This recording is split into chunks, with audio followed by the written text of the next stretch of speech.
Discussion on climate change entitled Benevolent Messages from Mars, Be Virtuous and Save the Earth, via video conference with Supreme Master Television staff in Los Angeles, California, USA, on January 18, 2009.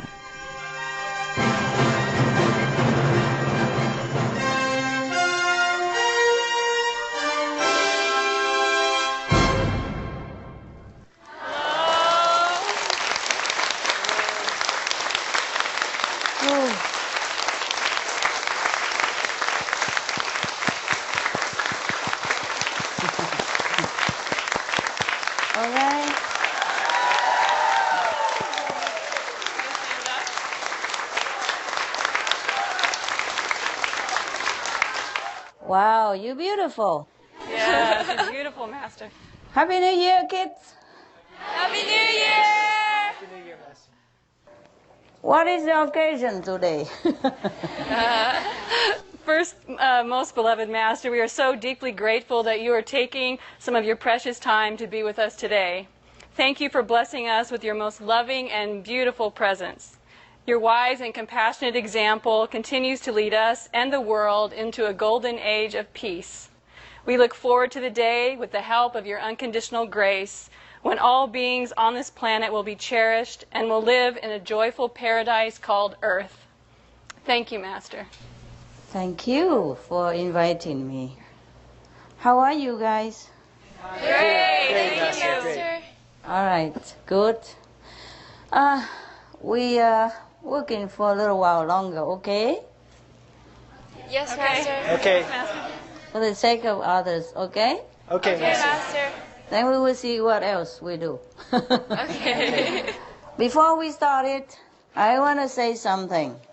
I want to thank you, You have also many good ideas, and you are diligent, yes, and you are dedicated, which is very, very good of you. And good for you, and good for the planet. Okay, let's hope. So with the days, you improve a lot, and I'm very proud of you guys, and thank you, huh? Thank you, Master.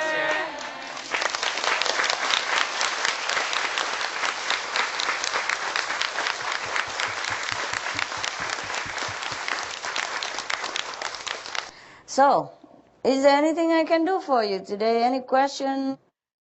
On the news recently, NASA scientists say that the methane cloud recently detected on Mars could be produced by geological or perhaps even life-related activity on the planet.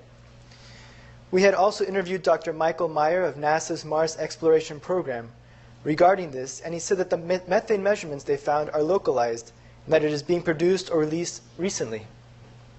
However, he said what's very interesting about these findings are that they actually do not know the cause of it. We were so excited to learn about this news about Mars. And Master, during the conference with Seoul Center Korea, you had promised that there would be a time to speak more in detail about Mars, and particularly about their own past planetary crisis. Why haven't you told us anything since then? Did I promise? Yeah? Okay, a promise is a promise. Okay.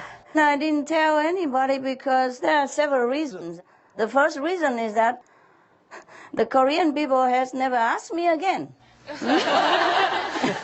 So I forgot, being busy every day. Yes. And have dogs and birds and all that, yeah. And the group meditation, etc. Now, another reason is that I worry that the Earthling might search and try to find the survivors of Mars, and it might not be very favorable for them, for their existence. And another reason is I have to ask their permission whether or not I should disclose all that you wanted to know about them. So I got their permission, yeah.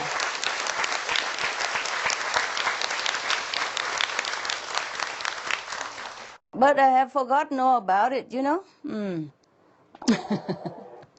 I have done some research about it with the Martian people, And I've got some notes, you know, but it's been a long time, and they've been laying around with my cooking recipes and all kind of others, other documents that.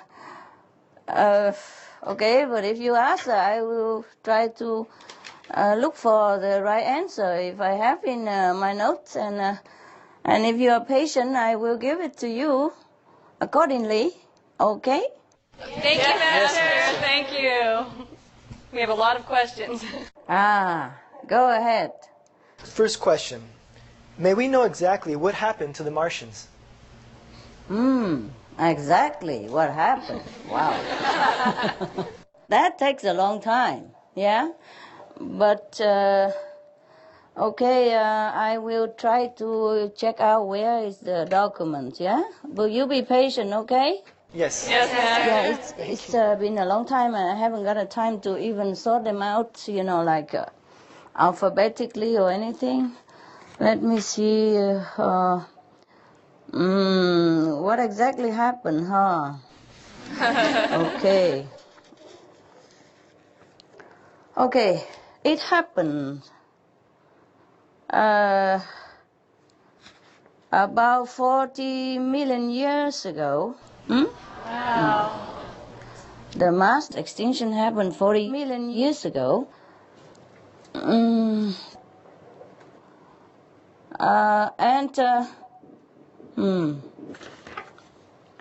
Okay, maybe you ask a little bit more detail, and then I will answer you one by one. How about that?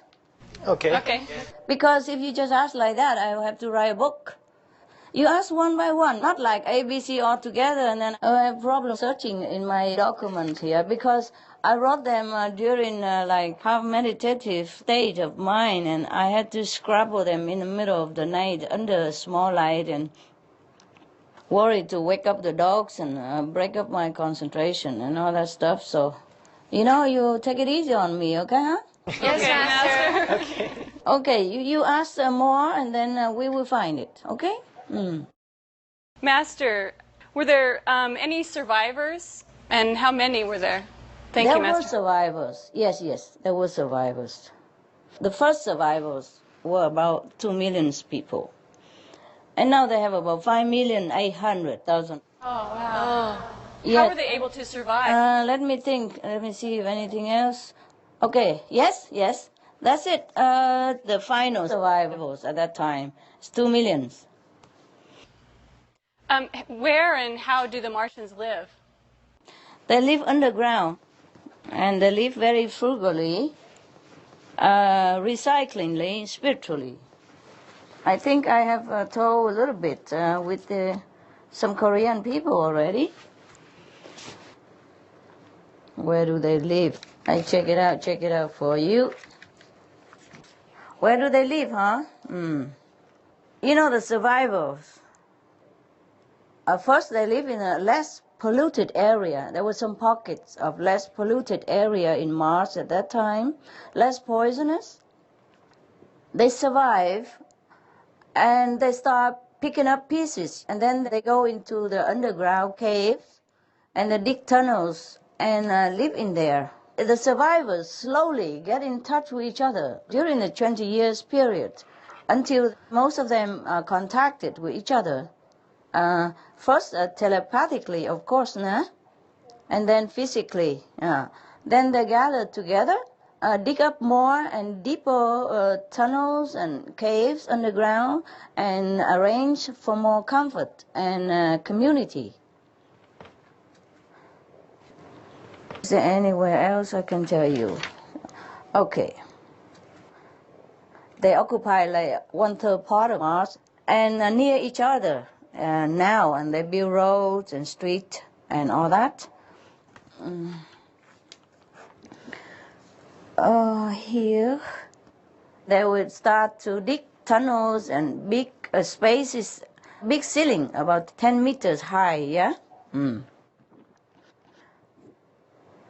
And between the ground and the ceiling, about 10 meters high, some part of it underground.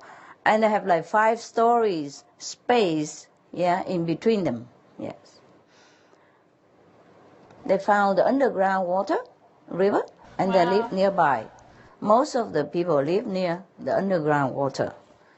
I told you take it easy on me because my information is all over the planet here, you know. Okay. And what else? Where and how they live. There might be some more information, you know. Before they lived like a little bit far away and spread around all over the planet, underground, but now they kind of gathered together almost nearby in the same vicinity and live together as one nation. Wow. Okay, I check out any more information before you ask another question. Okay.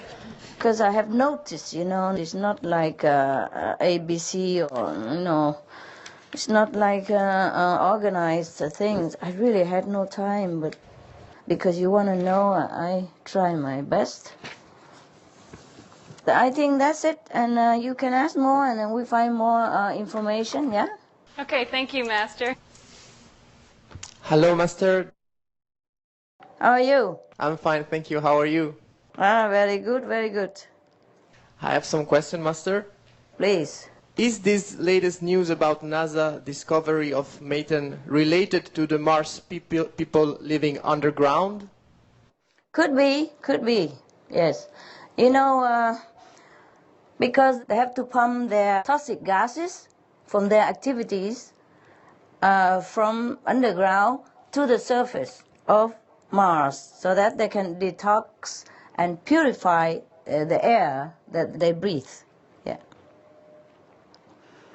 Okay. Okay, thank you, Master. Next question. Since how long have Martians been living underground? Since after the mass destruction on Mars, they began to live underground ever since then. I see. Yeah. Thank you. And the Martians currently living underground, are they aware of what had happened in their planet history? They have been told. They pass on the knowledge of what happened of their planet to their children and grandchildren, even though it's 40 million years ago. They retain the history of what happened so that the descendants know how to take care of what they have and not to be careless and not to be so destructive anymore, but more virtue and, you know, spiritual. They must live like that. Okay? Yes, and Master, during the destruction of the planet, how did they die? Oh, terrible. Let me check. The mass extinction came, they die, not only human beings and there, but the animals also, they die by two main poisonous gases, namely hydrogen sulfide and nitrous oxide, plus methane as the third cause. But hydrogen sulfide and methane from the livestock began to warm the climate and then trigger more other gases from the ocean, from permafrost and glacier around the planet, just like what's happening to our planet right now.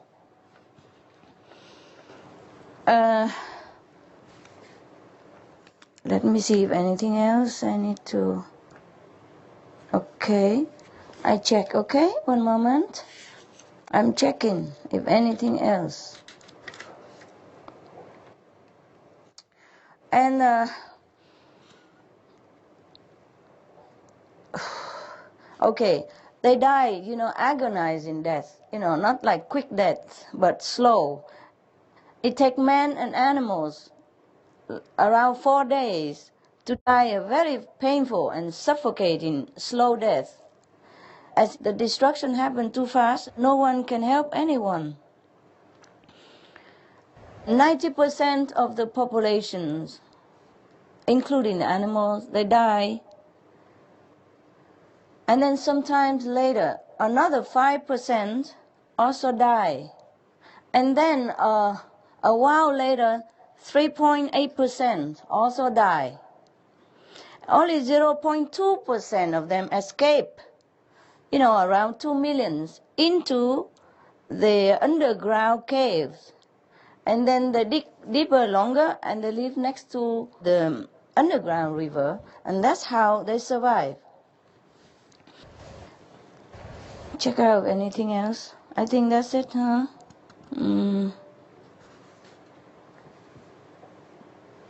Yeah, okay. If any more, I tell you later. I would like to ask one last question. Are the Martians working on restoring their planet to its original state right now? They can't. It's not for human to even restore this kind of catastrophically destructed planet. But the planet will revive itself, by natural process. And it takes 1 more million years. So I check it out. Yeah, 1 million years more, and Mars will be inhabitable.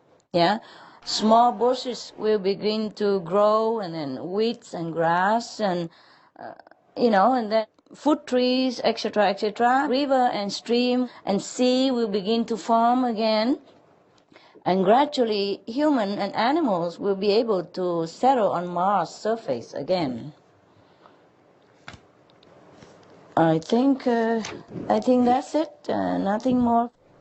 Thank you very much, Master. You're welcome.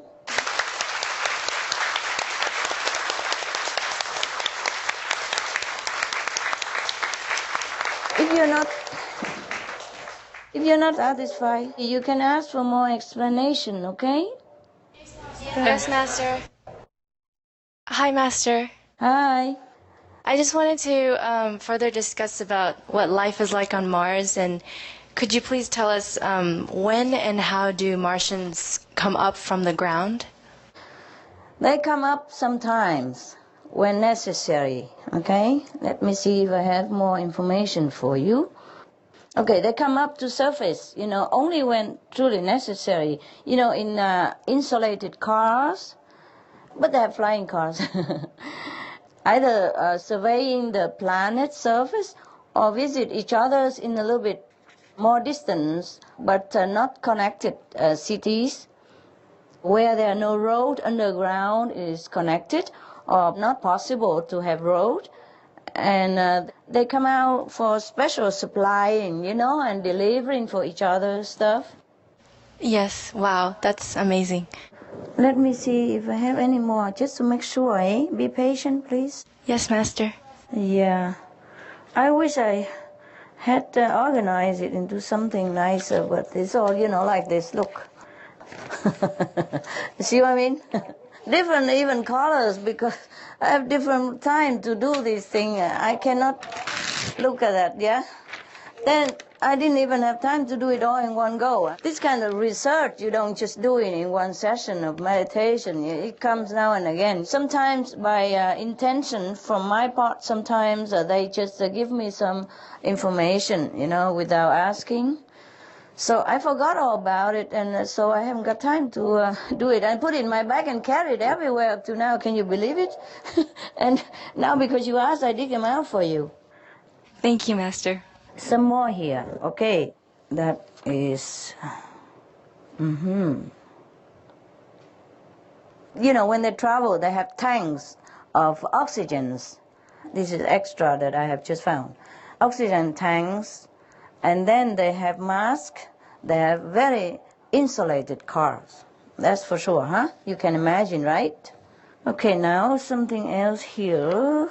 They have big public gardens with flowers and grass and trees. The highest will be about 3 meters high only, yeah? Wow. The highest house is about 3 stories. Remember, they dig the tunnel is about 10 meters and 5 stories high, so they need to have a little bit space on top of their house. So they have the highest house with like 3 stories, mostly next to river, and only mud houses. No concrete, no cement house. Oh, thank you, Master. I'm looking. Please, be patient, be patient. I truly was busy, and forgot. This kind of information, even it takes a few days to put them together. I think that's just about it then, huh? Well, you mentioned about the oxygen tanks. Actually, that was my next question. I wanted to ask, how do Martians breathe? Dear God. I know they breathe all right.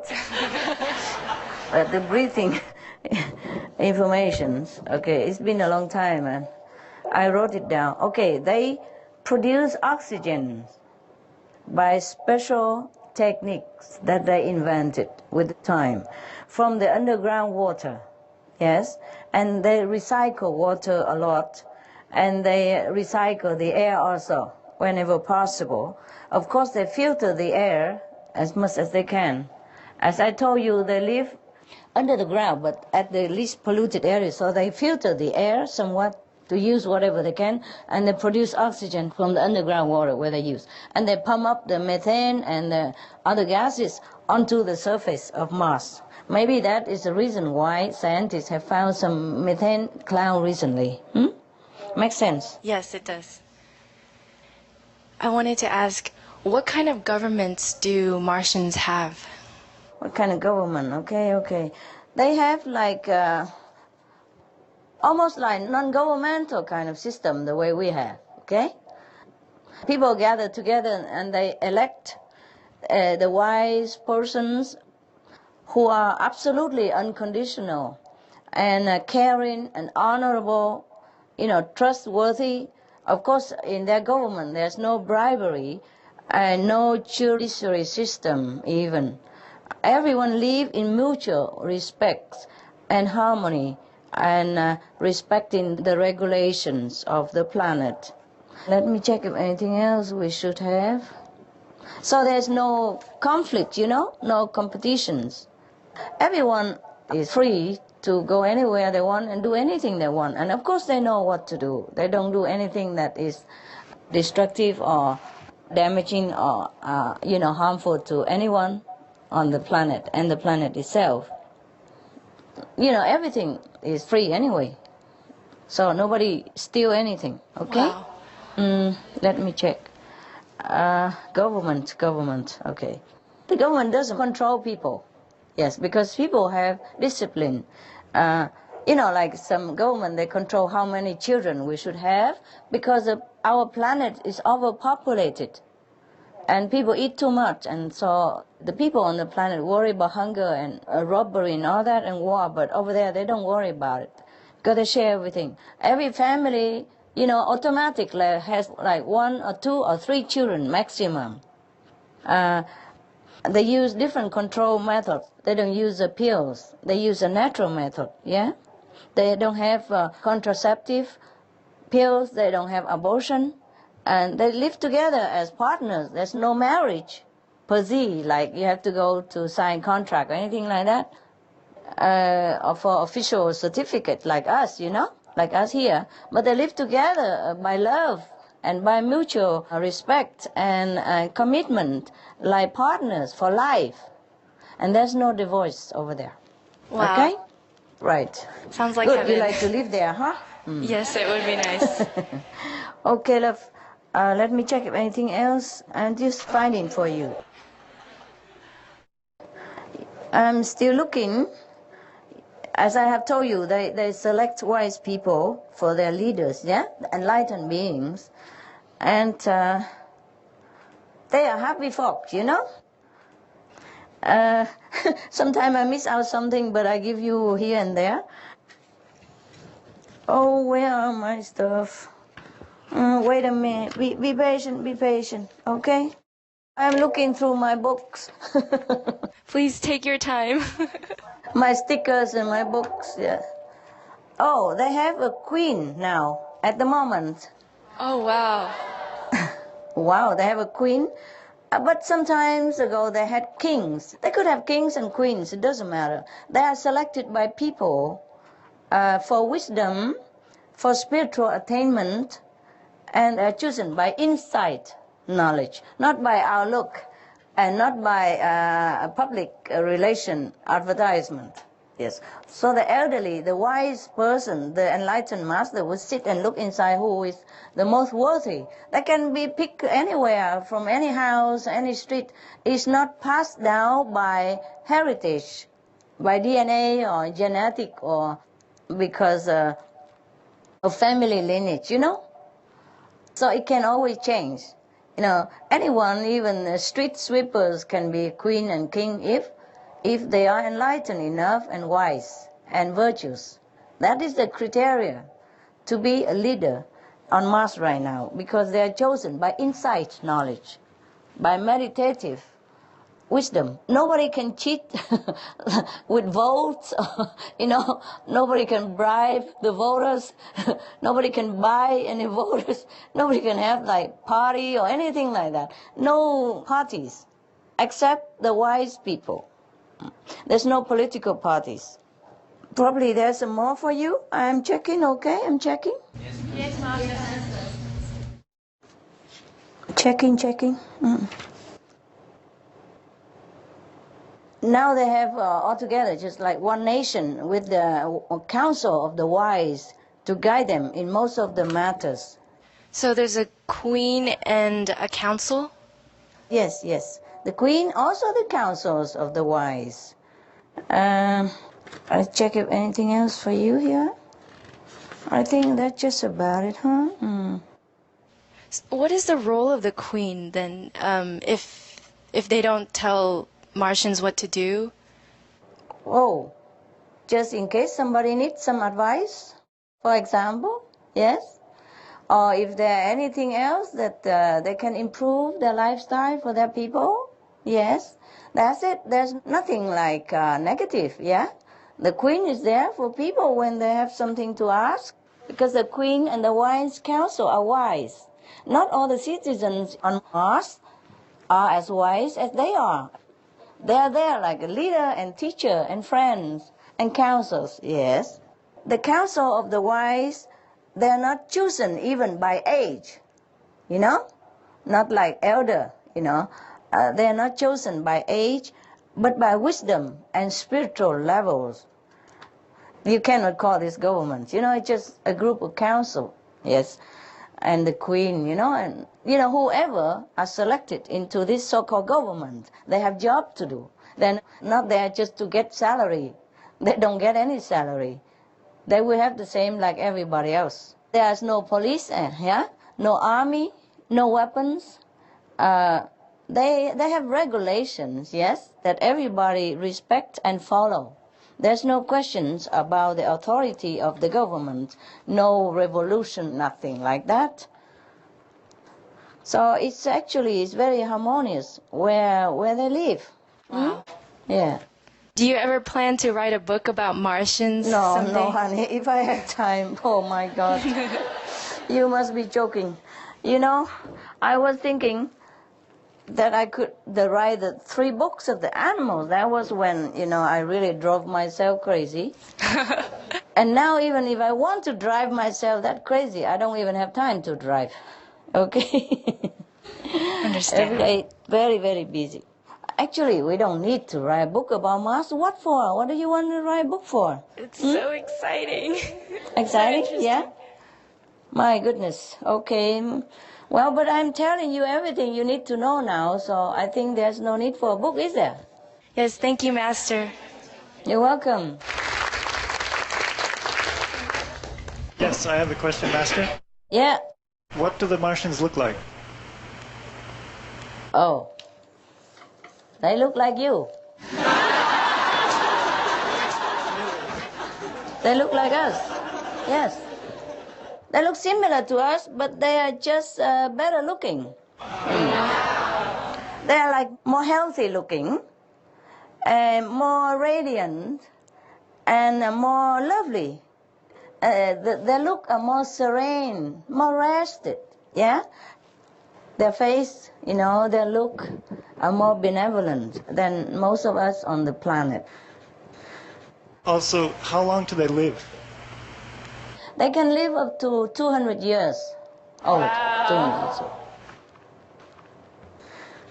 Yeah, most of them live very long. They don't have stress, you see, honey. They don't have stress. They don't have much pollution to give them this kind of radical agents that age them so fast. You see, their life is harmonious, peaceful, loving relationship. Everybody cooperate with each other and respect life and helping each other in any way they can. They share everything. This is a beautiful way of life. So they live long, of course. Thank you, Master.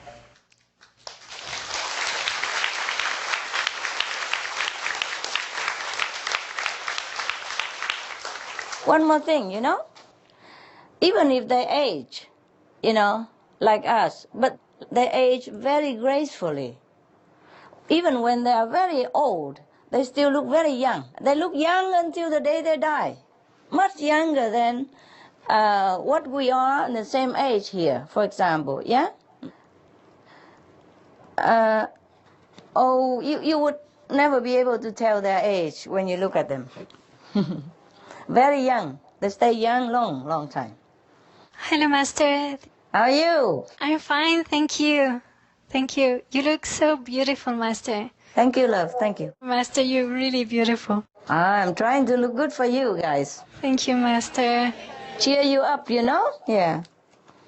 Even though in this physical body we don't live that long and it's temporal, but it's nice to look at, nice things, yeah? Pleasant things, right? Yeah. Yes, Master.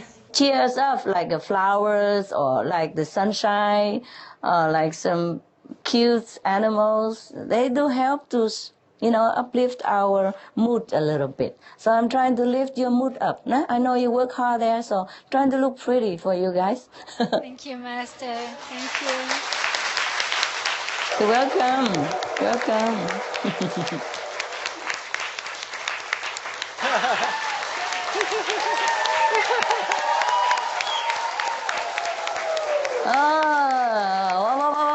Yeah. We love you, Master. We love you so much. Thank you, love. I have a question. Tell me. What do Martians eat? Are they all vegetarians? They are. Almost all of them are vegans. They eat like once or twice or 3 times a day maximum, but they eat only like 1/4 of our average food intake on this planet daily, yeah? You see, they are happy folk. They don't eat that much. They cook with electricity. No, there's no gas, no fire there, yeah? The temperature is always the same anyway, so they're mostly very healthy. Underground weather in Mars is always the same. They have a device to control the weather. And they don't work so hard like what we do here. They don't stress for living, so they don't really need that much food. Yes, they eat very little and healthy. Let me see if anything else I check out. Okay, they eat cereals, yeah, like us. Some kind, not all of what we have. Their farming is mostly hydroponic. And they have fruit trees, they have cooking oil even, yes. They have cooking oil from cereals for cooking, yeah. And check it out, anything else. 1 second.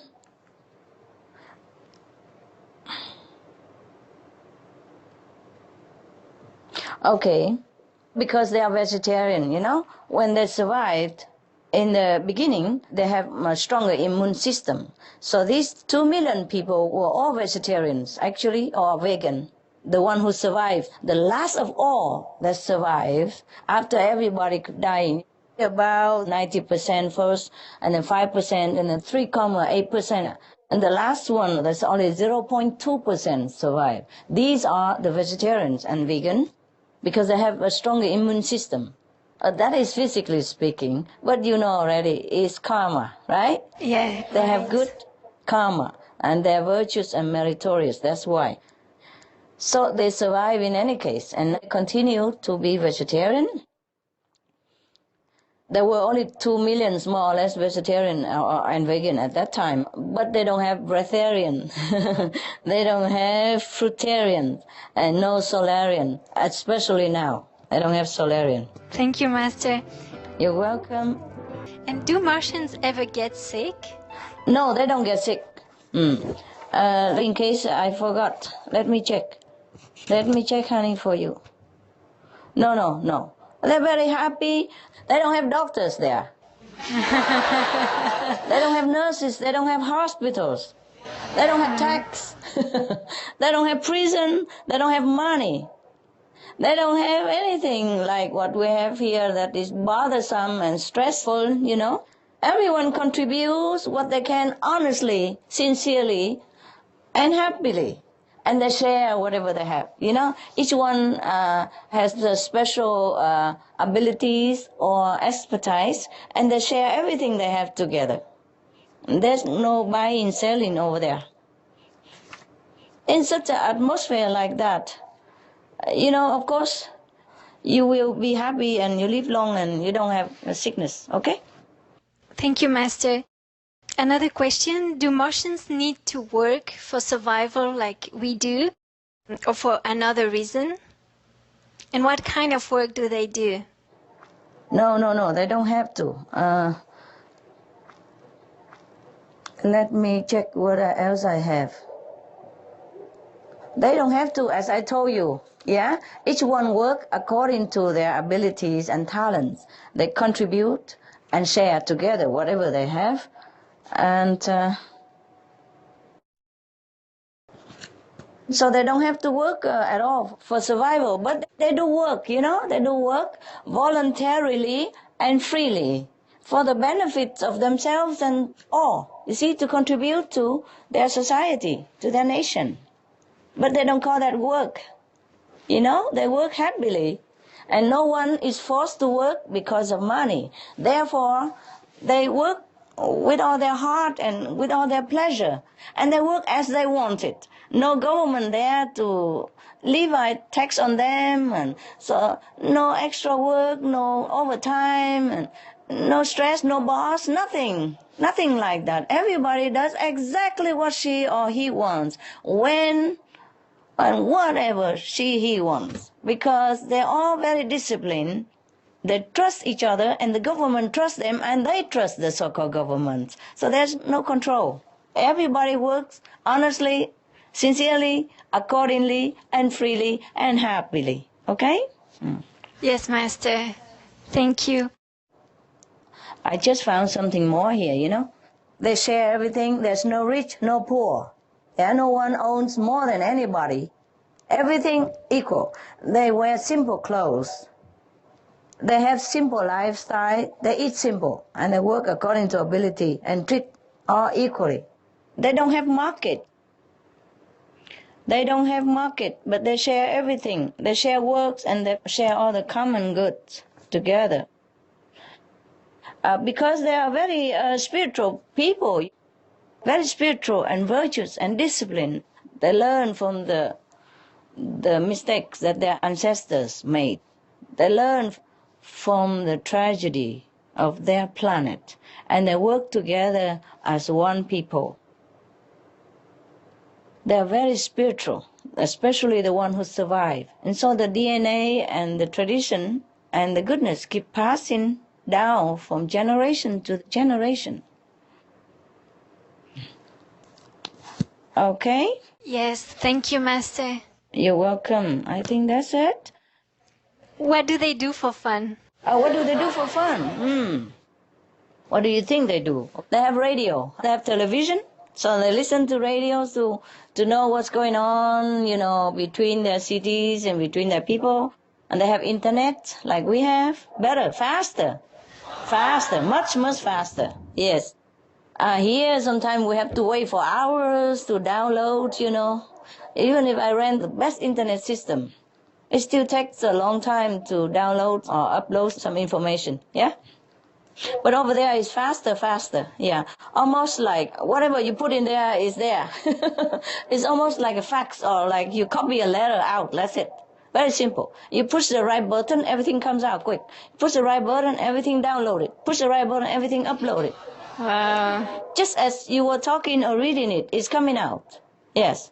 Like a copy machine or like fax or like email. Can read it right away. They have television. They have the Supreme Master television. I'm joking.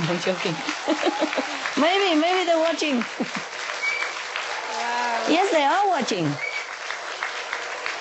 My goodness. They've been watching Supreme Master television. Believe it or not. Wow. And they liked it very much. Wow. They liked it very much. I didn't know that up to now. I didn't ask about this, and now because you asked and I made a joke, and then they told me, yes, we've been watching.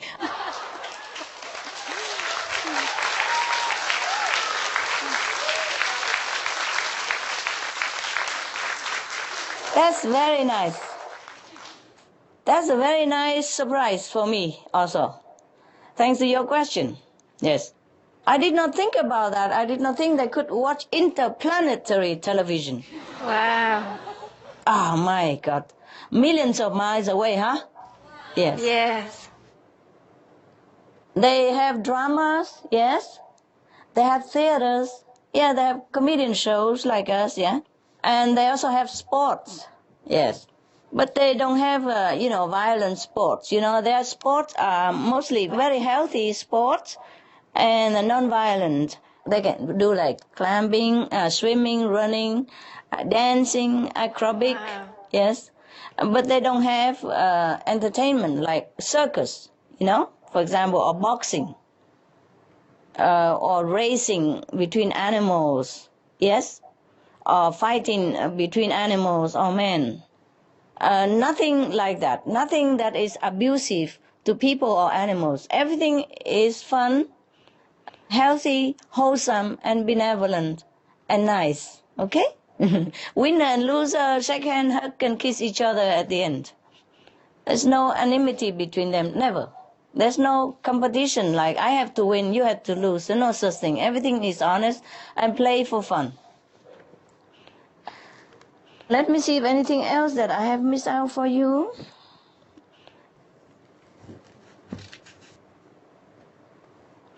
I think that's it.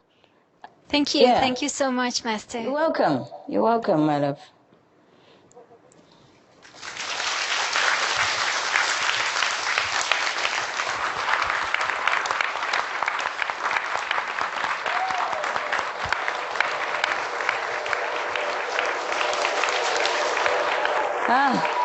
Yeah. I'm so happy. Thanks to her question that I know they're watching the Supreme Master television. It did not come across my mind to search for this answer. I did not even ask this question. Okay, because there's so much information coming in, and I thought that is just about it, And I come in and out of research. I cannot just sit there. Sometimes the dogs, and sometimes time to get up, sometimes time to go out for other work to do. And maybe they have sent me this information before, but I missed it out, between the going in and out. So thank you, huh? Very good question. Wow. I bet you guys are proud. I still have a little bit of information left. I hope your question is suitable. Hallo Master. Hallo. Wie geht's dir? Gut, Dankeschön. Master, what kind of transportation do the Martians use? Okay, they have like cable cars, like a Straßenbahn, like in Germany, or electric. They have public and private flying cars. They have bicycles. And these are all free for everyone who needs it, can take it and use it. Nobody owns anything in Mars right now. Cars, airplane, everything is free of charge. And they can also walk, But their flying cars or any cars are a little bit more in the round shape. It's not like square shape like us. They think it reduces more of the friction. So it flies and turns around quicker, easier. That's why they made it all round. If you have ever seen a UFO, it's almost the UFO style that they have taken some photo before, yeah? And very, very fast, yeah? The fastest would be about 300 miles per hour. Some private and small one. The slowest would be like 100 miles an hour. That is about, maybe 500 kilometers an hour, eh? The fastest one. Do they have UFOs also? I told you already, this kind of like a UFO, eh? You mean if they come down here with UFO? Yes, or to other planets? No. They don't go to us and they go to other planet or not. No, no. They contented to stay where they are. Their cars and things look like UFO shape, like a disc. Yes, round.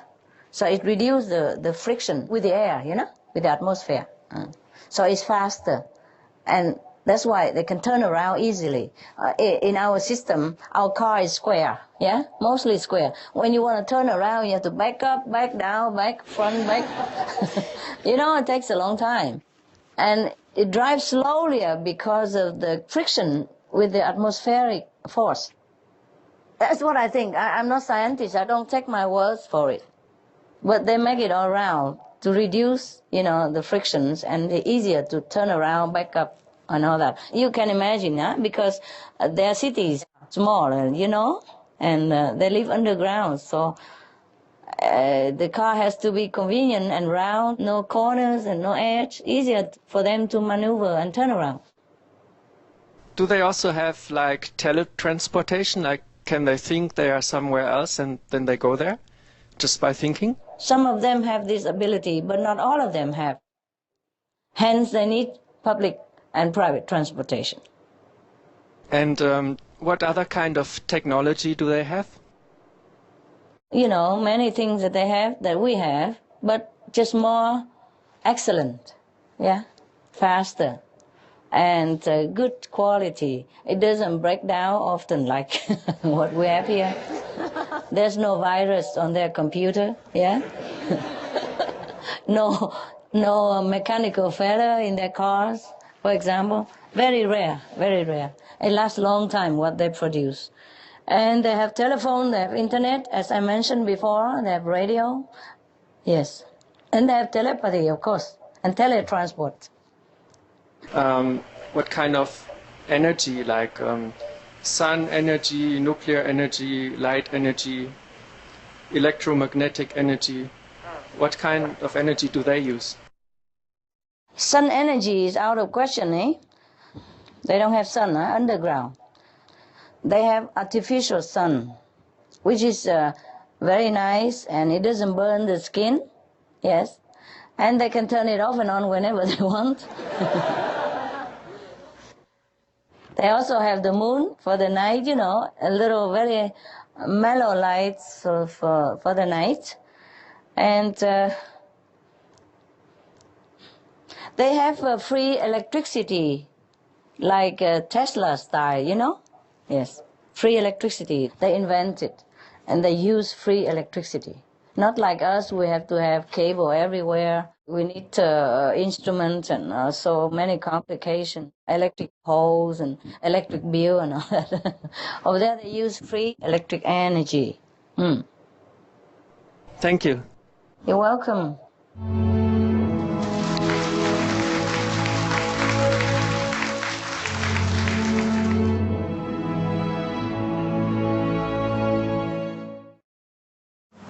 Some good news. There are some Martians still survived. The good one, the virtuous one, they survived. But they could not live the way they lived before.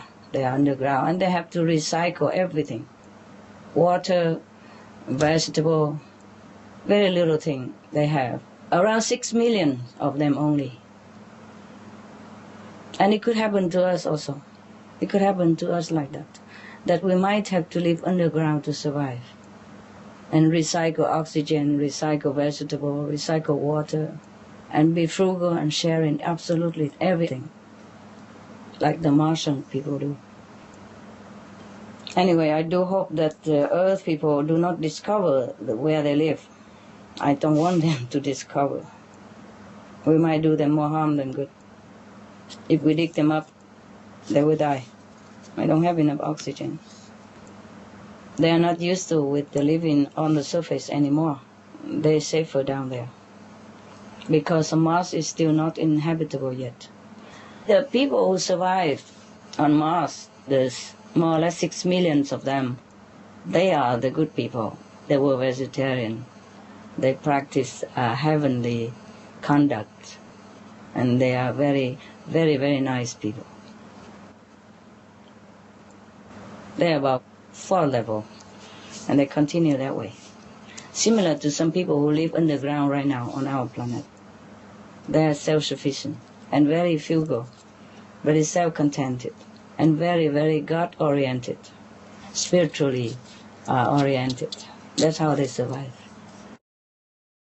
Hello, Master. Hello. When you spoke to Supreme Master Television in July of 2008, you mentioned that most of the Martians living underground were fourth-level beings. Why would a free soul choose to reincarnate to live underground? Because a soul would incarnate anywhere, yes, for different reasons and different purposes.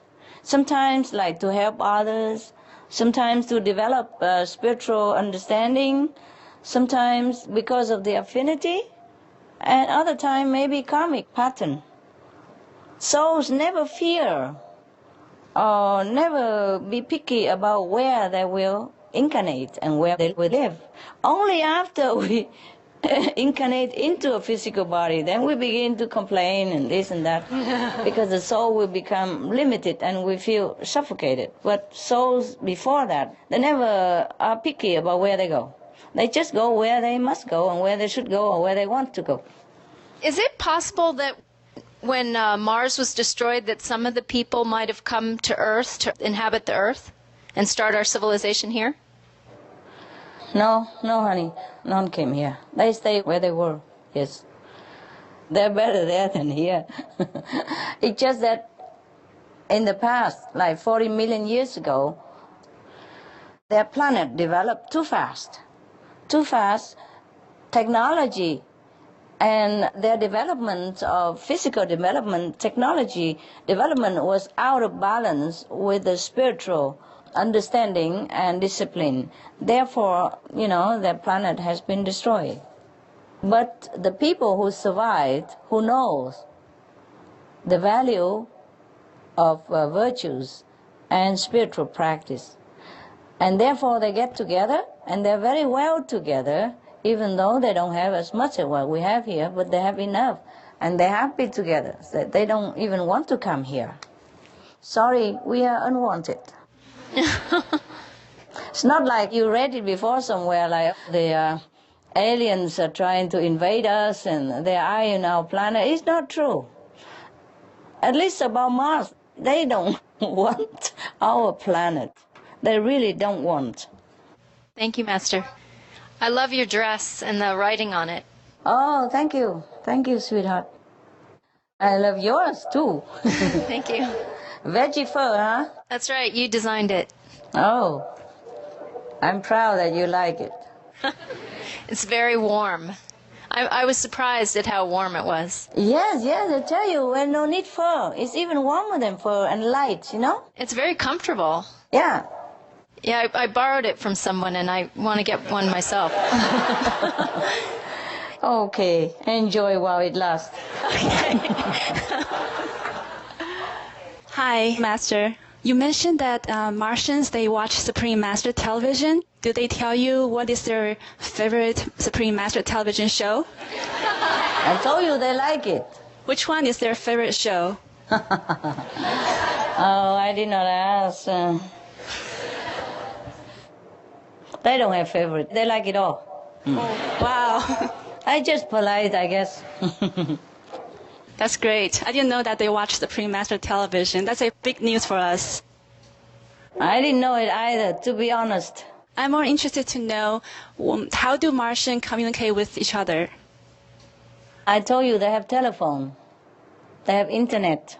It's just faster, yeah? And they have telepathy. They also walk to communicate with each other. Imagine that? Visit each other within the underground cities. And they also go above the ground in the insulated cars to visit each other and deliver stuff. So does everyone have the telepathic ability or just certain higher level beings? No, not all. Not all of them have telepathic ability. Just some. 1/4 of the Martians had telepathic ability in the beginning of their survivals. And now, maybe more or less, yeah? That's how they communicate with each other when they first survived. And, now it's similar, yes. This is something that come out naturally. They don't specially cultivate this kind of magical power. They just have it or not have it. They don't mind so much. So they do have verbal language, and what does their language sound like? I don't know how to tell you. It's not English, of course. It's not Chinese, it's not Spanish, it's not French, it is Martians. And my next question is, what are Martians, trees or animals or flowers like? Do they have nice sceneries? Yes, they have some big garden, park-like, and they have some bushes there and flowers and, but I told you the highest tree is about 3 meters high, yeah, because they cannot cultivate bigger than that, yeah. And they have flowers also, and they have park, like garden for everybody to enjoy. Most of animals die during or after the mass extinction. Let me check if I have more accurate information. I can't remember everything. I noted down. 1 minute, hey? Okay, yes. Thank you for your patience. Okay, they have some pets, some animals that we have no names here on Earth. And not like what we have. They have some underground animals that can live underground, a little different than here, yes. They have some dogs and some cows. Wow. Mars has only 32 cows, including ox and kids, and they are treated like other animals as beloved pets and or national treasure. They do not try to breed them abnormally into more. They just want to keep more or less this number. Dogs are in the same status. But they don't have birds. They don't have cats. But they have something that we did not have. I cannot explain it here. Okay? And do they also communicate with pets telepathically? Yeah, they can. Some can. I just told you more or less the same, like 1/4 of them have telepathic abilities, yeah? And they also have phones, so they don't have to try to learn telepathy too much. Thank you, Master. You're welcome.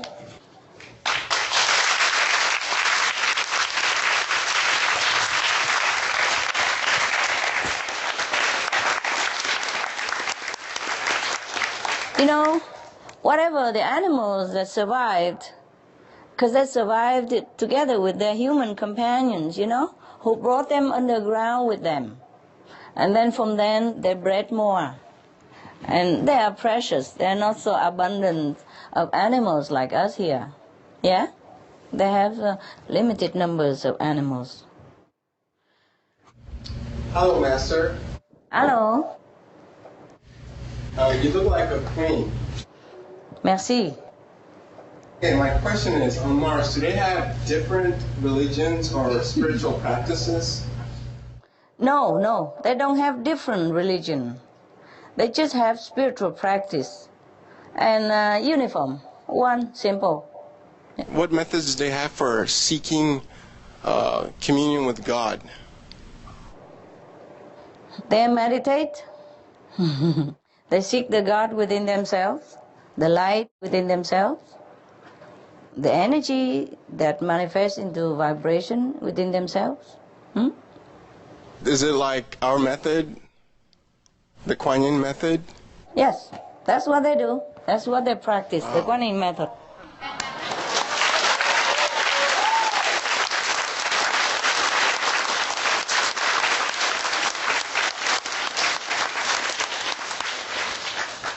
Not only on Mars, all the worthwhile planetary systems in the universe practice Kuan Yin method wherever there are people.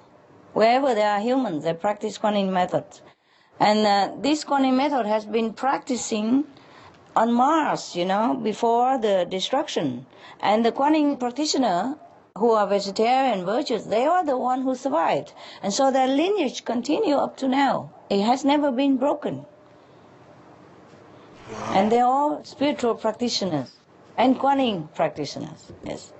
So, are there any masters currently on Mars? Yeah, they have two masters of the 5th levels. Wow, huh? Of course, yeah, that's to expect. Our past enlightened masters like, Buddha and Jesus and Prophet Muhammad, have they visited Mars and some other time and spread their teaching, and were they successful teaching there if they have? No, none of these masters need to go to Mars because they have had this beautiful tradition of Kuan spiritual lineage that is passing down to them from the time of their ancestors. So the masters only go to planets who don't have spiritual rich heritage, who people need their presence, their blessing, and their teaching. The master does go to the planet who is already stabilized and disciplined and virtuous. Mars did not need any master anymore. Before the destruction, there was one master who was teaching the Kuan method, and therefore there were 2 million people, more or less, were following this master. And let's see what is she? It was a man master. And therefore these people survived, and they had learned their lesson, and they had written down to all their descendants to strictly follow spiritual method and the virtuous way of life. They have written all the destruction, all the tragedies, all the suffering, all the agonies of the planet's people, so that their children never forget. They even have a monument that written, the basic principles that we have to follow. And there's a monument that reminded people of the tragedy if they don't follow, the Martians people. It's a very expensive lesson and very painful one. Very painful. But at least they learned. Master, have you ever lived on Mars? No. No? I have not even visited. I just, a few times telepathic communication. After you guys' questions, then I have a few times telepathic communication, and that's about it. They don't need me there. Thank you, Master. You're welcome.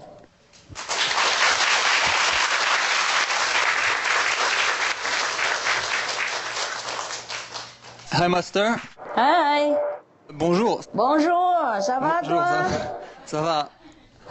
I have a question. Like you said that they are watching Supreme Master television, so they might know that we are exploring their planet right now, right? Oh, you guys interested? They're interested in your television. Yes, they do know, honey. They do know. And do they know that we have robots exploring their planet now? Yes, I knew. Oh. And in the future, we might be able to go there too. And how would they react when they see us coming? They were afraid when they know our robot was there. And of course, if we go there, they will be more afraid. They will hide. They will hide themselves. Because they're afraid of maybe infections from us. Physically and spiritually, infections. Yeah. They are afraid of us. They're afraid of our invasion. Okay, thank you. Yeah, you're welcome. My next question is, are some Martians telecommunicate with us? Just a few times to some special beings on this planet due to some affinity or some special reason. They don't want to communicate with us at all. They don't even want to come here. You know, because people think that Martians want to invade our planet is nothing further from the truth than that.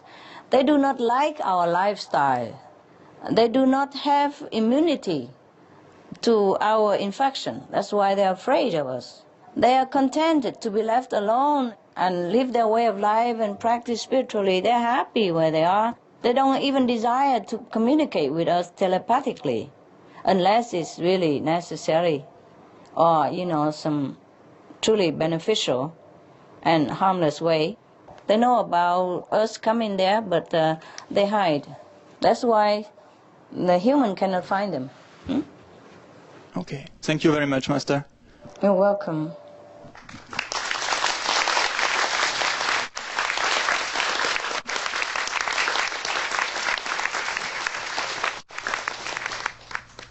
Hi, Master. Hi. My question was if the Martians know about you. They know. We telepathically communicated a few times. And how did they find out about you? How? They can't even watch your television, honey. They know a lot of things that we don't know. They don't even need to come here to know. See, they have telepathy, they have spiritual elevation, they have wisdom. Yes, they can travel without vehicles. They travel in spirit, yeah? They know everywhere, at least the surrounding planetary systems. So they also know that you are here on Earth and they know your mission? Yes, they do know, and they have very much, respect. And they really respect us. Also, would they have a message for us, especially that they know what's happening with us at the moment? They do know, yes. And they cannot help us, you know, because they know what happened to them before. They could even travel back to the past, you see? Many of them could travel back to the past lives, like 40 million years ago, to know what happened to their planet. Not just reading the history of their ancestors, but they can travel back to the past lives, and they know everything. So they know what's happening to our planet, almost like what happened to them. And of course they cannot help. They know they cannot help. But of course they have a message. There were two messages. The first one is from the Council of the People. And there are only two words from them. Be virtuous. And the second message is from the chairman of the people. He said, save your home before it's too late. Save your home before it's too late. That's what they said. Thank you. Also, can the Martians achieve Buddhahood in one lifetime? Some of them can, yes, some of them can. Just like everywhere else, they have to work hard for it, yeah. Great, thank you, Master. You're welcome.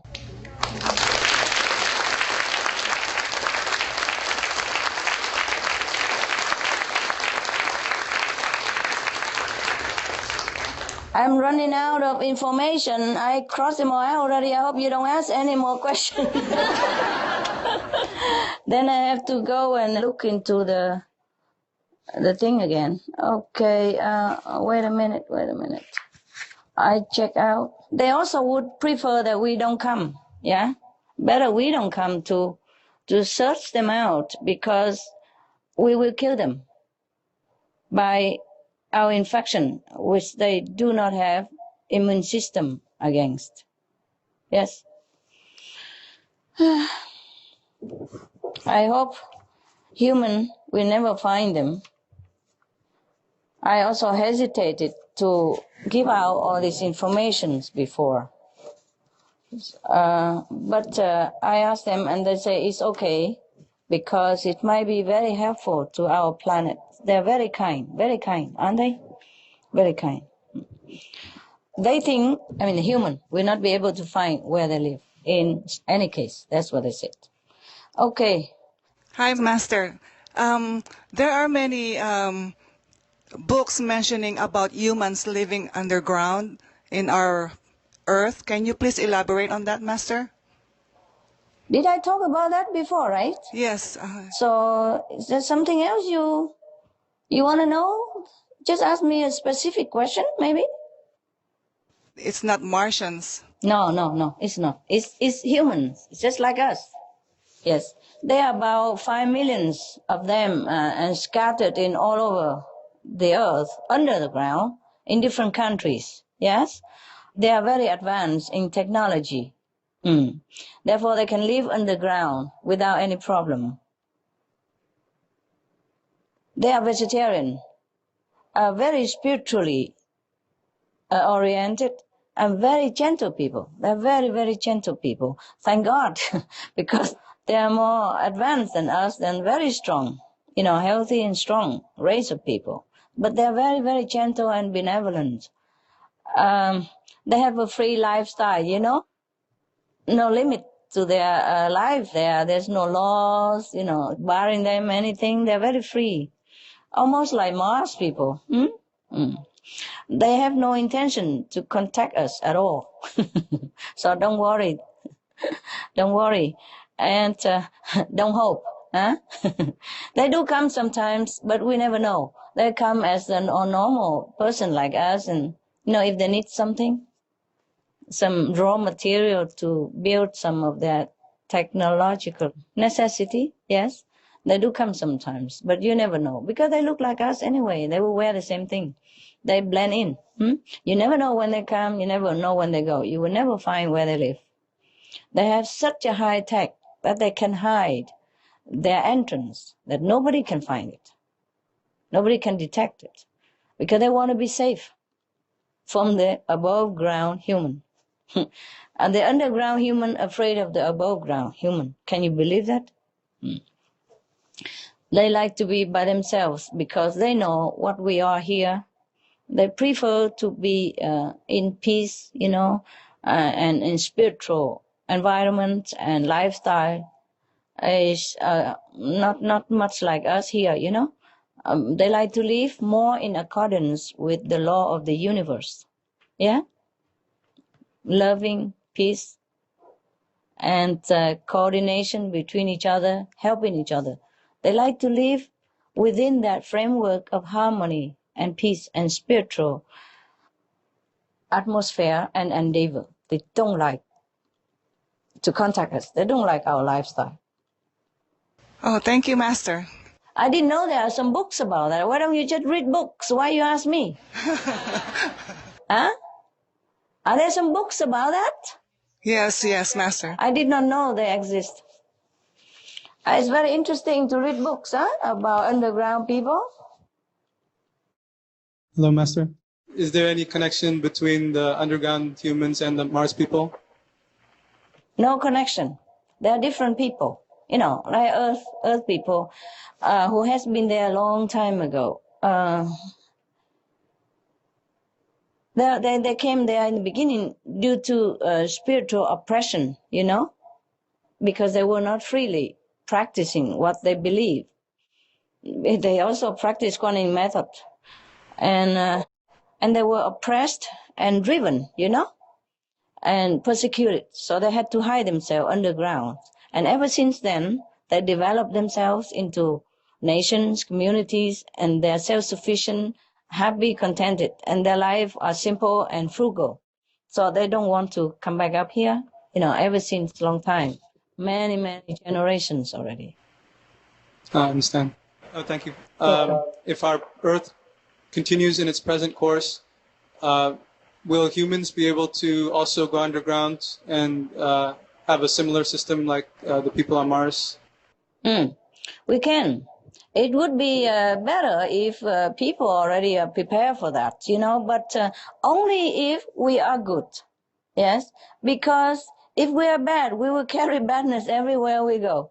And then there might be not a disaster up here on the surface, but there will be disaster underground again, due to the same system, the same self-destructive way of life, then we will be just killing each other, killing the animals, killing the environment. Then soon we also destroy the underground system. Then we'll have to end up with the same trouble, even worse. Yes? If we create goodness, yes, then it will follow us everywhere. So I just ask the planet people to create goodness right now. So we still can live here in the free air and we still preserve the environment or whatever that's left over. And that not continue further deterioration. And the planet will recover quickly because we have not reached the point that Mars had reached before the mass extinction. You see, it happened so fast in the last 2 months that they have no time to prepare nothing. They never believed it's going to happen because it's too fast. They know something may be going wrong, but they do not listen to the wise people, to the spiritual people who can see the future and who can know the cause and the effect of actions and reactions, okay? Even then, they thought they have a lot of time, but they didn't. In the past 5 years, they have been warned, but they did not listen. They did not change. And then the last 2 months, it's happened just so fast, nobody even has time to even think. 90% of the beings on Mars died just like that. Within 2 months, about 90% of the beings on the Mars has been destroyed. And then 5%, some months later, some more months later, another 3.8% more. And then only 0.2% survived because they went underground and live in caves and, live next to the water underground, which has not been polluted. And they move into the less polluted area. Somehow they were lucky. I guess where they live, because of their spiritual merit and the good karma, that the atmosphere has been less polluted. That's how they has the time to even go into the ground, understand me, and move whatever left over into the ground and live their life under there for some times. See what I mean? They move their food and seeds and grains and the animals, machinery, technology, whatever they can move, because they live in the less polluted area. Less doesn't mean not, but they have time to recover. And once they move into the healthy ground under there, they recover health-wise and they continue. Underground system is not a bad idea. Just it's better we take refuge in goodness right now and in virtues and in loving consideration and kindness to all beings. Then it lasts longer. And let's face it, the life underground is not all that comfortable. Maybe if you don't practice well spiritually, you will feel suffocated. You will feel very depressed, pressure in the beginning, because around you is all earth and closed in. And you can't just go up to the surface to look at the scenery that you're used to anymore, to watch, the birds flying, to see the rabbit hopping in your garden, to see the turtle, to see the trees, to see the flowers. All the things that you have been used to will be gone. And you are surrounded by walls and thickness of earth, many miles under the ground, under the surface of the ground. Just to think about it, you will feel suffocated. So it takes a long time to get used to it. It takes some spiritual strength to be able to truly live underground also. You know what I mean? Some people don't like closure. And you can't dig the ground as high as the sky that we have here. They make it look like sky down there, but it's a limit. Yes, it's only 10 meters from the ground to the sky that made of earth, because they cannot dig further than that. They don't have cement there. It's all mud and all that. If they dig more than that, it'll be collapsed. Yeah? It will be dangerous. So that's all you have, 10 meters between the ground and above your head. 3 stories building, that's the highest you can have. There's no skyscraper like New York. Nothing like that there. You will be missing everything in the beginning. It will be terrible. It's not fun to live underground, I'm telling you. It just, when you're forced to do it, then maybe you'll be able to do it. It's just for survival. The whole planet cannot go underground. Too many. We have like 6 or more billions people. We cannot dig all that underground. Besides, there will not be enough water or air for 6 billion people underground. You have to recycle everything, absolutely everything. Water you have to recycle again and again. The air you have to recycle again and again. Technologically, you have to develop much, much more advanced than now in order to be able to survive underground even, yeah? And we are not there yet. I'm so sorry to say. Even if we are there, it would have been good, but we are not prepared yet to live underground even if we want to. It's not like we want to live underground and we can do it. No. You need to build things, yeah? You need to have technology that is suitable for that environment. You have to know how to survive. You have to find underground water first, where it is nearby, because there will not be a lot of transportation and petrol down there or nothing like that for you to continue to survive the way you do now. That's why I ask the people, please wake up. Wake up. It's so easy to just be vegetarian, be vegan. So easy just to leave the animals and other beings alone. So easy just to live in peace. Very easy. Everyone can do it. Every individual just choose peace and there will be peace on earth. There's no need to discuss a lot or sign treaties and arguments or anything. Just be vegetarian, be peace with each other. That's all there is. Very simple. And don't wait until we have to dig the ground to live. Maybe we won't survive to do that. And even if we survive to do that, I don't know if we have enough technology to survive afterward. Thank you very much, Master. You're welcome.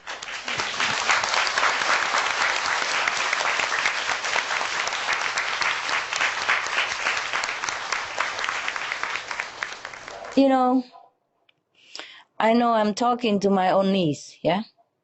My own elbows, yeah? All these years. And perhaps I'm still talking to my own knees right now.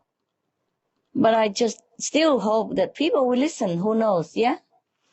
I still have this positive hope that people will change. Maybe in this couple of years, they will change. If the government okay with it, people will change and fast. And we will preserve the planet and our way of life. Just throw away the piece of meat. It's not difficult, is it? Huh? Throw away meat and have everything else. Instead of lose everything else, just for one piece of meat. Hi, Master. Hi. I would like to ask, to help the planet out, will we eventually all have to be an organic farmer, like planting and growing vegetables in our backyard? Is this the most sustainable method? Yes, it is. It is the most sustainable method, and I think everybody should try to do that, even in your own backyard or in your balcony, whenever you can. Yes? And the one who has garden, of course, do it in the garden. Yes. And the one who has a garden but don't want to cultivate can lend it to somebody else and share the food, yeah? Because we have to learn to be self-sufficient from now on already. You never know what is going to happen to the planet truly, because the people's heart is difficult to predict. If they change to a compassionate lifestyle, then the planet will survive for sure. And we will have better than what we have now in time. But if they don't change, then I cannot tell you what happened. Even if the planet survives, it's also a good idea to grow your own food. It's more wholesome, yeah? It has your energy, yes, and it will be very good for you.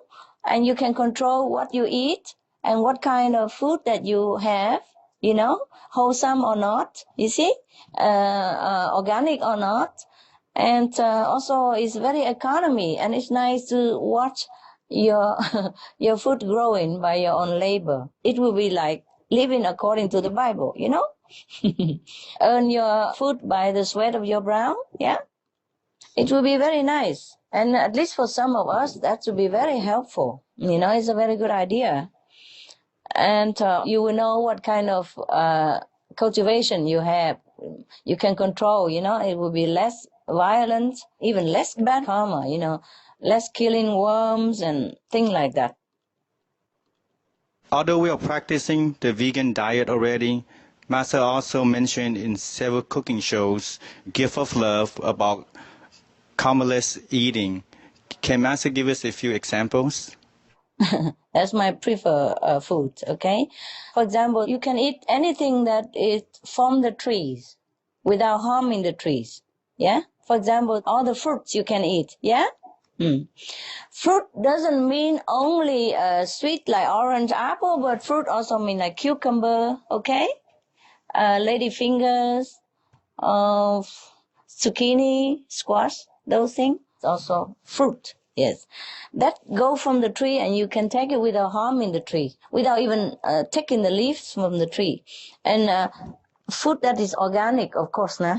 The organic fruits, that would be the best. And if you want to eat any plants or any herbs, in this trend, you wait until they fall off the trees or wither, and then you can take them and use them. Then there's no bad karma and no harm to the trees. And you can have nuts, you see, all kind of nuts from the trees, yes. And there also all the things that you can eat, of course, yeah. If you want to ask me anything specific, then I can tell you.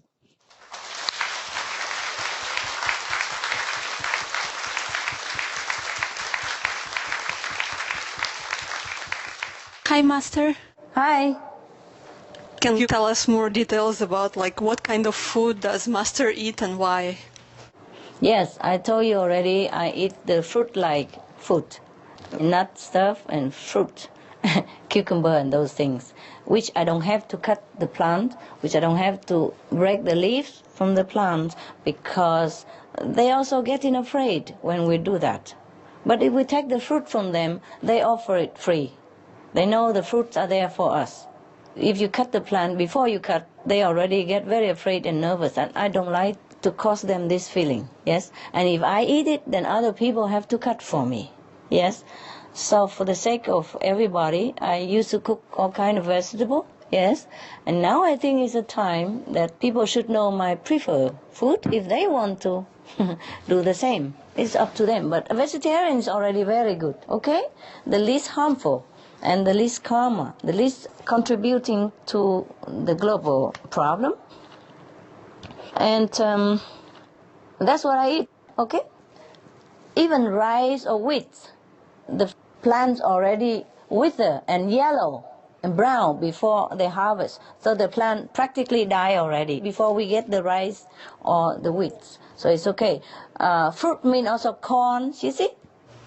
What about root vegetables?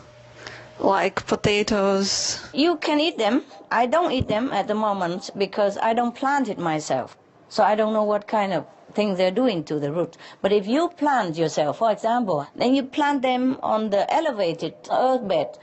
In Vietnam, I saw them do that. You see, for example, okay, if you want to plant some sweet potatoes, yeah? And you make the airy bed like that, high above the ground. So the soil is very airy, and you plant them on the high elevated bed, round after round like that. And there will be no worms to hurt. The reason I don't want root, because sometimes they dig it and they hurt the worms. And the worms are the diligent workers to till the soil, to make the soil arable, to make the soil cultivable. And then just because of that, the sacrifice, for us, and we accidentally kill them. It just hurt my heart. So I prefer to avoid it, often, before even. And now I don't eat at all, okay? It's time that I stop. I have to show people what is the preferable, yeah? What is the alternative? But if you cultivate it yourself, if I cultivate myself, yeah, on the elevated ground like that, there will be no worms in it, because the worm only go where the soil is clogged, and they dig it to make the soil more airy. So if the soil is airy, the worms know, they don't go there. So first, you don't hurt the worm if you dig the potato. Second, you could even just pull it up. You don't even need to dig anything. Third, you can wait until the plant, like the sweet potato plants, already wither and die. There will be no more leaves, no more green leaves, nothing. It's only the, small stems left and the root underneath. Then the plants already die. then you can take the root. Then you don't hurt the plant, you don't hurt the worm, nothing. In that case, you can eat the root. You see? Also the same with other root. Yes? Okay? Thank you, Okay. Master. If you don't want to kill just the worms, then we have many techniques, organic himsa farming. You know, like you can plant them in the water. Yes. Then you don't hurt the worms. Or you can plant them on elevated soil bed like that, and you don't hurt the worm. But I also don't even cut the plant to eat, unless it's already withered and the spirit of the plant already left. Then it's okay in that case, because you were asking me what kind of root. So there are many organic farming methods that at least you don't hurt the worms, okay?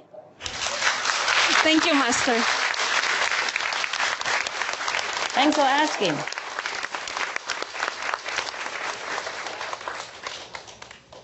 Also, many of the roots is like that. If you can wait until the green leaves or wither and die, then you can take the root. Like carrot, you will not hurt the worm because you just take it from the root. Is easy, just to pull it up, you know. You don't need to dig or anything, so accidentally you won't kill the worm, for example. But if you really want not to harm the plant and not to make them afraid, then you wait until they wither, yeah? And you still have the root under there, and then you just pull the root up, yeah? No harm to the plant and no harm to the root. In that case, you can eat those, okay? The root will not feel much, will not feel anything. When the plant dies, the root also don't feel anything. For example, if you like some herbs, and if the leaves already by wind or by some natural cause, and it broke, you know, and fall on the ground or half broken already, then you can take them and eat, okay? In that case, there's no himsa involved at all, yes. The thing is, I don't want to cause any nervousness or anxiety to any beings, even to a plant. That's why I don't want to eat vegetable anymore. We have enough, actually, even just fruit. You know, even like tofu from soya. Soya is like fruit of the plant. Can eat them, yes. Beans, all kind of things, they are the fruit of the plant. Not just fruit like apples and orange, but beans, yeah. All kind of beans, they're also fruit. The sesame nut, the fruit they grow from above the ground from the trees. And in Vietnam, they cultivate, for example, peanuts.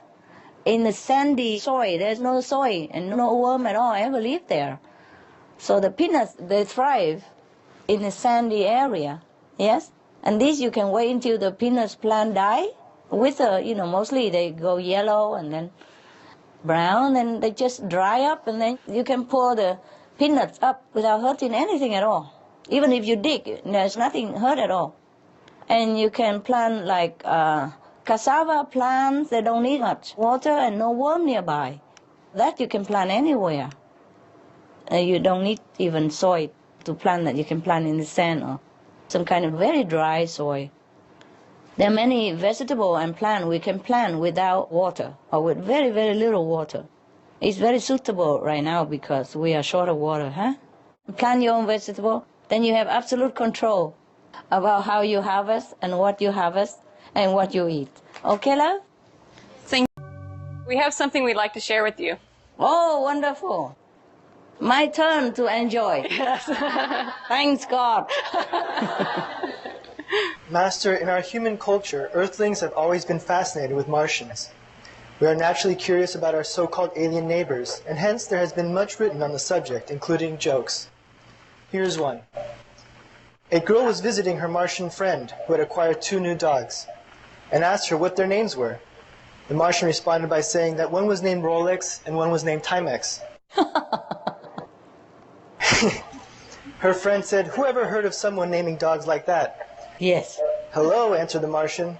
"They're watchdogs." Oh. Yes, very funny. Yes, very good. Very good, very good. Ah. Very funny. Yes. Master, to conclude today's amazing conference, we would like to invite Master to share some more of your words of wisdom and advice for us and the world. You see, the best advice, honey, is from examples, yes?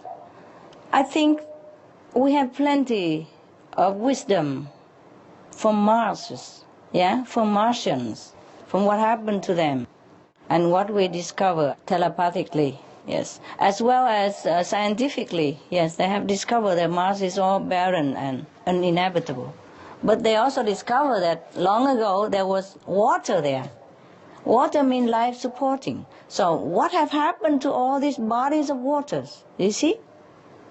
That is a very, very important question for us. So from Mars we can learn to prevent, such disaster, that it might not ever happen to our planet. So my advice is just look to Mars and don't forget that we have a very beautiful home here for us and for our children. And for grandchildren, great-great-grandchildren, it's a beautiful place, physically speaking. And it has all conditions to sustain life. And it offers us so much fun, so much beauty, so much love. And even though it's a temporary home, but it's a very good home for practicing spiritually, for rekindle our wisdom within, and for practicing to be, a higher, nobler being. So it's a nice place to sojourn for as long as our time permits, at least to develop spiritually. Or if not, just enjoy it. Just enjoy the scenery, enjoy what we have here. We have exquisite flowers, yes. We have exotic birds. We have incredible animals. We have amazing trees, mountains, and great bodies of water, which sustain so much life and energies and nourishing all beings. And it's such a beautiful place. We just walk out everywhere and look at the trees. Imagine one day they're all gone.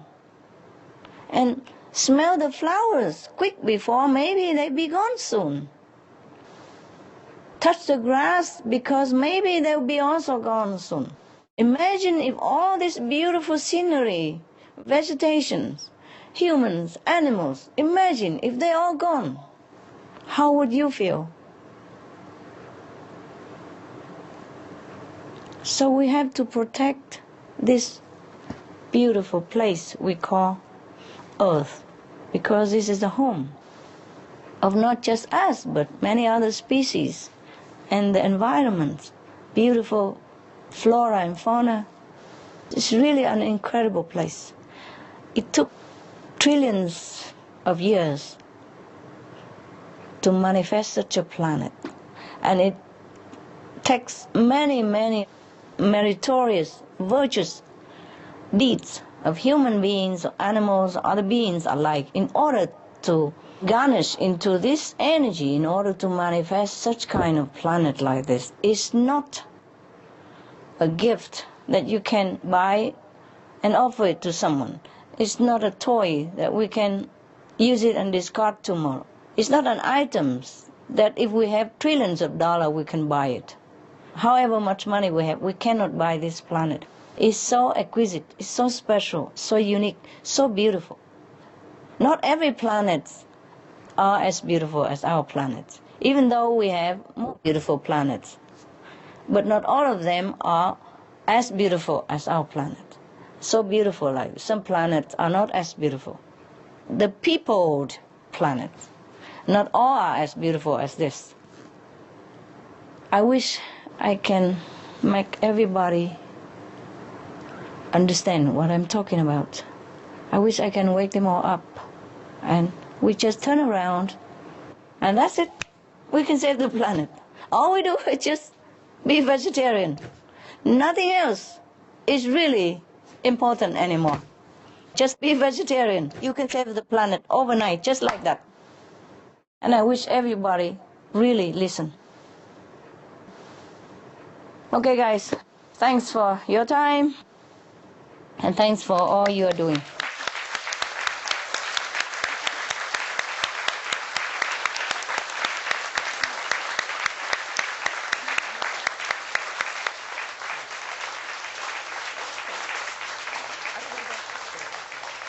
everybody to know that we still can save the planet. We still can. We still have some time. But we have to turn around quick, you know? Because we are going to the destructive direction right now. If we just turn around, then it's become constructive again, positive again. Very simple. If we don't head north, then we go in south, you know? Turn around and we go north, if that's where we want to go. I'm sorry I have no more bigger words or, you know, impressive words or incredible sentences to conclude our meeting, or that I could impress people of the planet or convince them in any way.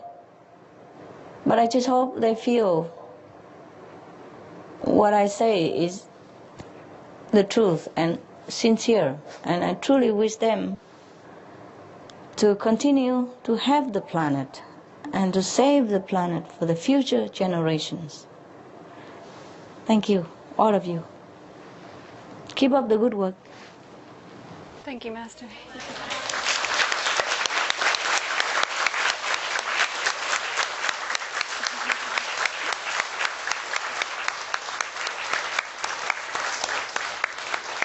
We thank you so much, Master, for being with us and sharing your wisdom and your love. Every moment we are with you is a priceless gift. And we wish most beautiful, beautiful, beautiful, beautiful Master many, many wonderful and happy moments in peace, health, and much love throughout the Lunar New Year of the Ox. May your elegant radiance continue to bless the earth for eons to come. We love you very much. Yes, I wish the same to you and to the planet. And you know what? Before we go, I have a surprise for you.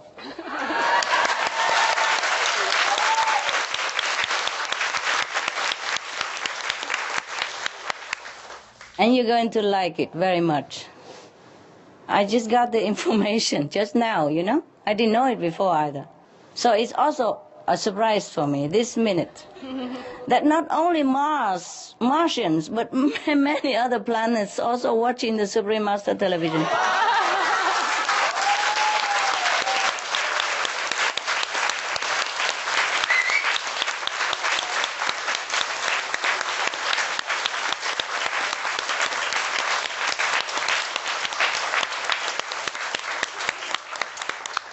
And you cannot even count them. You cannot even count them. So many, countless, numerous. Because they're all concerned also about humanity, race, and the planet. So they're watching. And we are the one who give the most comprehensive information and the most constructive, up-to-date. So they're watching it. They like to know what we're doing on the planet. They're interested in humanity as a whole and also what's going on our planet. Because as I told you, not all of the citizens of other planets have telepathy. So they do watch television because, you know, those who have a highly developed technology, they watch the Supreme Master television. And there are countless of them. My God, I'm so happy, so proud, so thrilled. Congratulations. Okay. And Happy New Year. New Year, Master.